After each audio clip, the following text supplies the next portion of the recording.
Welcome back to Footballology. So up next on my NFL prospect watch list is Tanner Connor.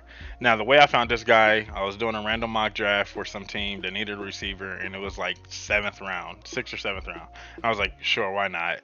I seen his name. His name looked interesting, Tanner Connor. I was like, that's random. And then I did like a quick look, like a quick research on him just to see his size, just to see if I really liked him. And then he was 6'3", 230, 225, somewhere around there. And I'm like, oh yeah, for sure, all day. So I drafted him randomly. So I was like, let me really find out more about my receiver that I just drafted in the seventh round. So then I did further research. Come to find out, this man was actually really productive while he was at Idaho State. Like, he actually had a really strong 2019, had a strong 2020. I mean, even with the pandemic situation and, the smaller schools didn't play a lot of games. And then even came back in 2021 and had a really strong season too.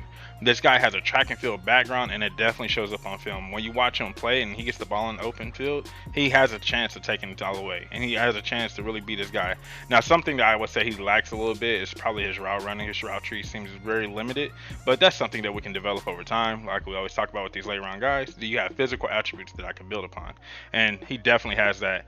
I went over, looked over on Twitter because I was trying to find anything that if he had a pro day. Idaho State obviously didn't have a pro day, but he went to Washington's pro day, and as you can see, people had him right here at 39.5 vert with 19 reps on the bench, 4.3. The 4.37 is really interesting, and then he had also a 10.7 broad, which is really good too. And then also I went over to Draft Scouts. I don't know if you guys use Draft Scouts or even look at Draft Scouts, but that's another good reference point as well.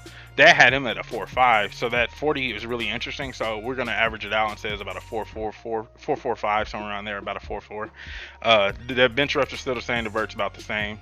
Broad's about the same. So we understand like who he is as a receiver now. And like I say, having that track and field background definitely gives him that advantage on the field. And you can definitely see how, I think he ran hurdles as well. You can see he has leaping ability. You can see that he has the ability to attack the ball. Really good soft hands.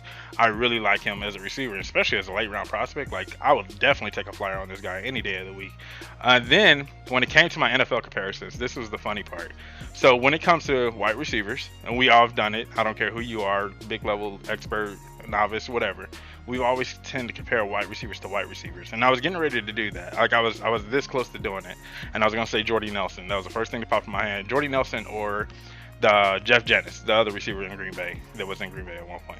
White receivers, they were big receivers, fast white guys, right? Like, cool. But I told myself, I was like, let's step out of our comfort zone and actually really challenge ourselves. And the person that came up was Allen Robinson. Now the 4.6 is like, but you can see the vert and the broad jump's very similar. The height's about an inch off, but the weight's same size. Arm length is about the same size. Hand size is there as well. Allen Robinson was the guy that I came up with as a comparison, and I felt really strongly about that. I felt that he could possibly resemble a lot of what Allen Robinson has done throughout the course of his career. And Allen Robinson is probably one of the most consistent receivers that we've had over the last several seasons. Now, granted, he has questionable quarterback play, but he's always been a really consistent receiver regardless of wherever he's been. Jacksonville, his time in Chicago, and now he's with the Rams, so it's going to be even more interesting to see what he does there. But I definitely, like I said, challenged myself, had to. I didn't want to compare him to like Jordy Nelson or somebody random, but Allen Robinson is who I came up with, so I definitely feel like that was a solid comparison. Like I said, a 40 time. Granted, if he's a faster Allen Robinson, is that a bad thing? Like, because that's really what we're getting at right now.